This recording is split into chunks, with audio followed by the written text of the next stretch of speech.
Hello and welcome to Onco.com's Dr. Speak session. Today we have with us Dr. Peush Bajpai. He is a chief medical oncologist. He heads the medical oncology department at Manipal Hospital in Dwaraka, Delhi. He'll be speaking to us about esophageal cancer. Welcome to the conversation, doctor. Thank you, Shilpa. Great. I'd like to start this conversation first of all with what are the causes of esophageal cancer? So the causes of esophageal cancer basically are there are certain bacterial infections which are actually related to esophageal cancers. The most common being is Helicobacter pylori, which is actually being proposed as one of the major causes for lower esophageal cancers, which is basically in form of adenocarcinomas. The squamous cell carcinomas, that is the upper and middle third of the esophageal cancers, are related to another sort of bacterial infection, rather a viral infection, which is human papilloma virus, which is the causative agent. However, the other causes are in Indian scenario for the upper and the middle esophageal cancer, which are predominant, is consumption of smoking, tobacco usage, and alcohol. So these two are major causes. Apart from that, the bacterial and the viral causes are also important. Another is metabolic syndrome or obesity. So this also predisposes to esophageal cancer, which is the lower 1/3 of the esophageal cancer or the esophageal gastric junction cancer. So obesity or metabolic syndrome also causes gastric reflux. These are the predisposing factors to some them. Yeah. So we did cover obesity and smoking. So are these the only risk factors? What other risk factors are there for this particular cancer type? Well, apart from smoking and obesity and these bacterial infections, as I stated, there is an interplay of all these, and not alone one of them in isolation, but there is an interplay of these factors. Apart from that, there are certain situations which, as in any burn injury, as in the lye stricture, could be responsible for it, or short esophagus. There is a syndrome called Plummer-Vinson syndrome, which again predisposes females in particular for esophageal cancer, and that is the upper third of the esophagus. So these are some of the other risk factors. There are other factors which are dependent on the way we cook, nitrites in the food, which are responsible for esophageal cancer. So uncooked food or overcooked food also is responsible for esophageal cancer.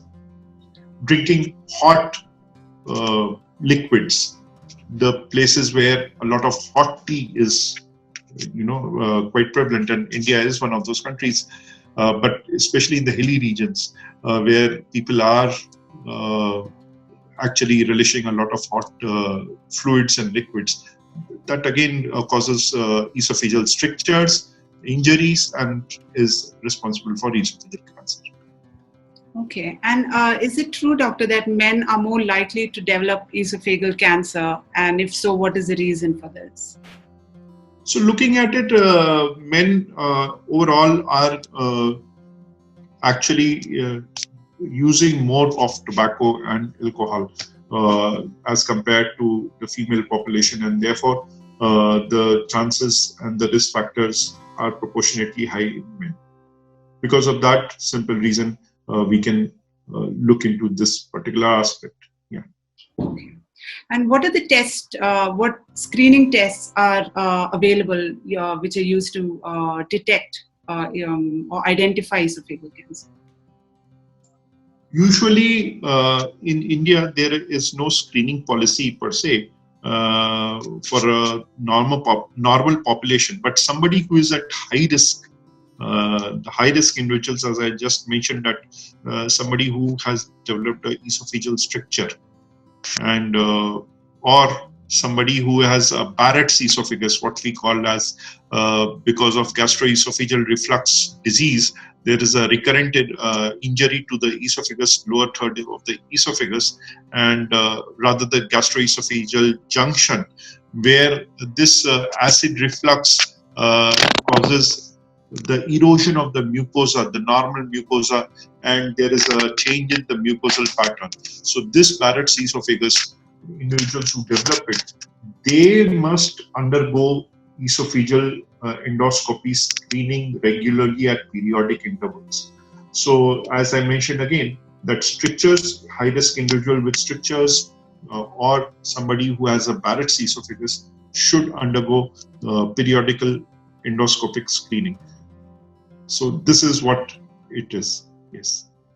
And what are the treatments? Also somebody, I'm sorry to interrupt, but also somebody who is having a recurrent gastritis should not ignore that symptom, and this gastritis is not being treated well by the over-the-counter, most of the times the over-the-counter drugs like antacids, then one should consider strongly that after a prescribed course is over for these antacids, then to these symptoms are persisting, these individuals must undergo endoscopy.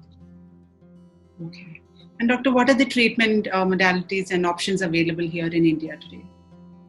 Majorly, treatment modalities are 4 in number. One is endoscopic treatment modality, which is called endoscopic mucosal resection, which is rare because most of the 70 to 80% of the esophageal cancers, rather I would say more than that, are in advanced stage in India. So the endoscopic resection is a situation where with the non-invasive method, a gastroenterologist can consider stripping of the mucosa and treating a very early esophageal cancer. The other 3 modalities, to start with, surgery is one of the major modalities for treatment of esophageal cancer.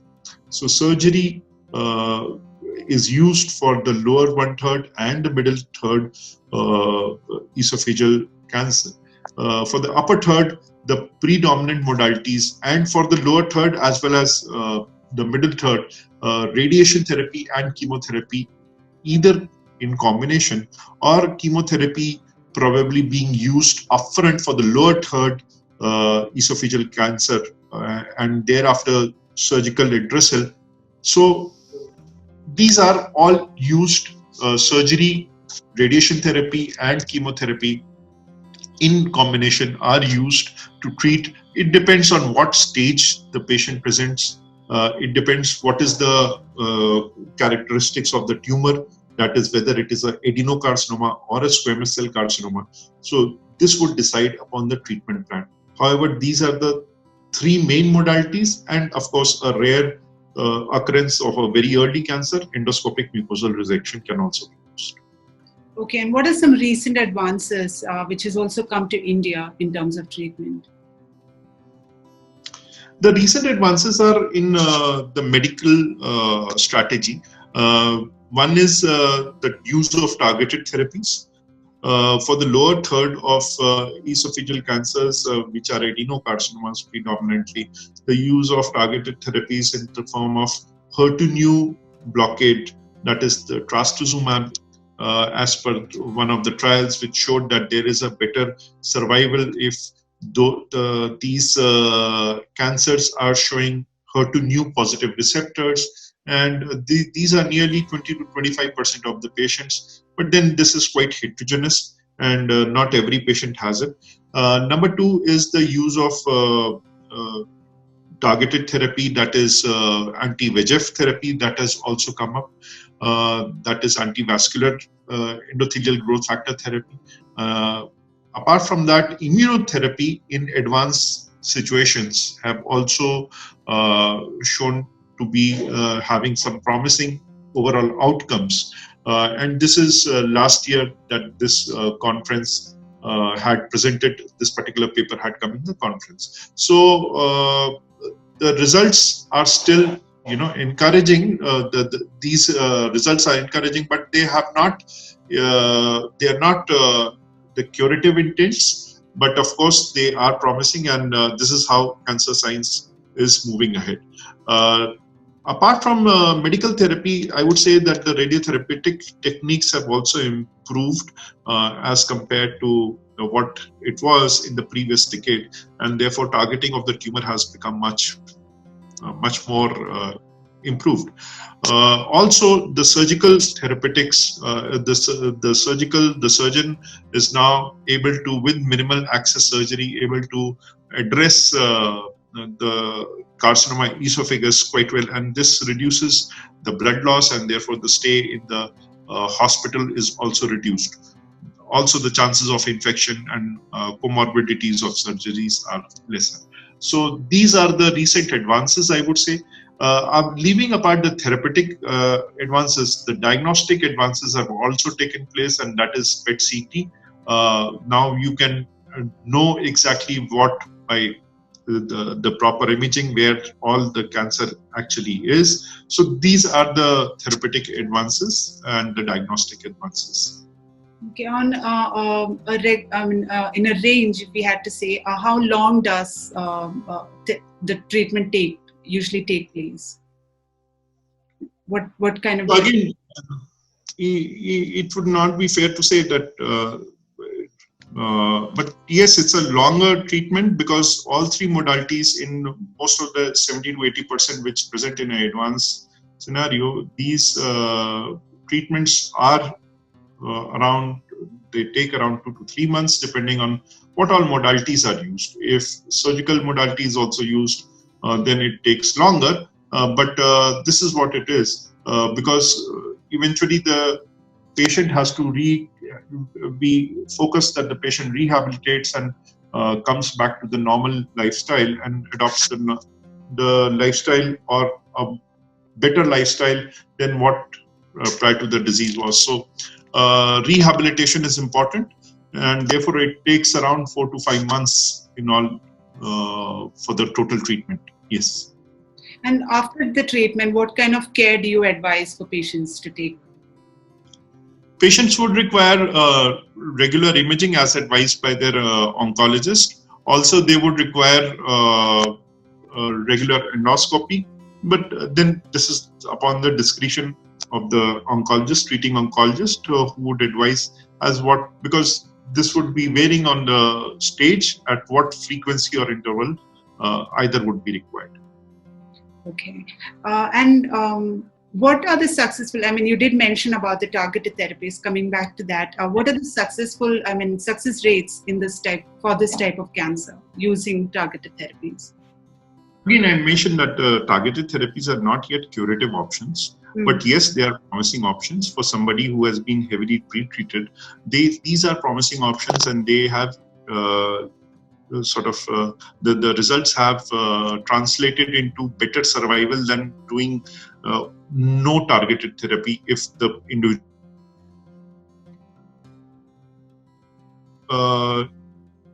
the results eventually, as compared to not doing targeted therapy, are not very great, but then they are decent and gratifying. So I would say that science is evolving, and therefore one can now be as a part of their protocol if the patient is eligible.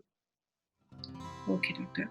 You did mention initially that usually the you're asking specifics for targeted therapy. So talking about trastuzumab, now this was tested in one of the trials called TOGA trial, where nearly 25% of the cancer, lower 1/3 of cancers were included. Adenocarcinomas were there, and also there were patients of gastric cancer. So nearly 25% patients were actually tested, and they were found to be 25% of patients were esophageal patients, and they were found to be HER2 positive. And they were found that they responded as compared to giving chemotherapy alone. The results were the overall survival was, there was an incremental benefit of nearly 3 to 4 months. So that was encouraging, and because of that, increased survival, which was nearly 13.6 months or something, as compared to 10 months for the chemotherapy arm. This was an encouraging result in a background where the disease was not showing, the treatments were not showing much of a hope after several decades. So after several decades, you had a breakthrough with trastuzumab. With immunotherapy, again, likewise, there have been positive results with nivolumab and pembrolizumab, and the overall survival also have been impacted in terms of statistical significance. The absolute numbers might not sound very great, but then they have improved. And this is how, with small steps, oncology treatment has improved in these tough diseases. Okay. Doctor, you did mention earlier that esophageal cancer is usually diagnosed at a later stages, especially here. What are the chances of recovery after that, at the later stages?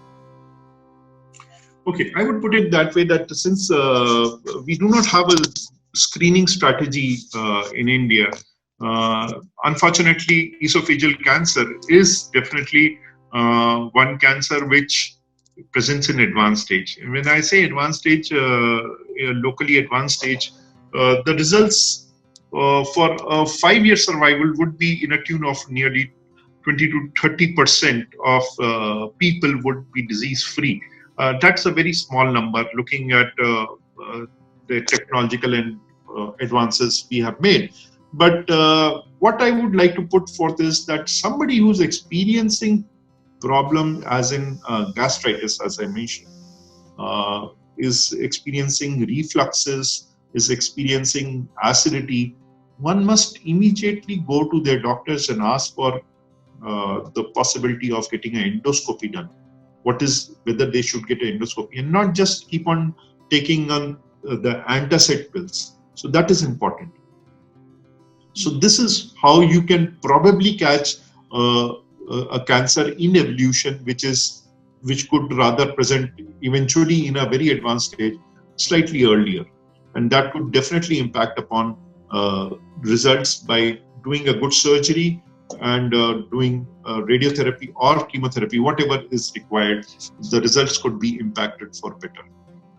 Okay. And doctor, what are the ways, if any, in preventing esophageal cancer? I'm sorry, I could not get the question. What are the ways of any preventive measures?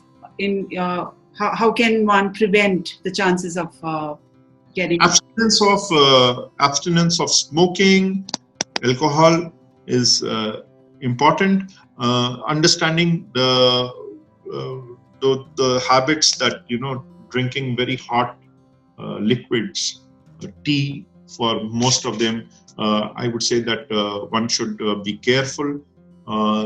Of course, metabolic syndrome, as I mentioned, is an important aspect and is becoming a important aspect for adenocarcinoma of the esophagus. So this should be kept in account.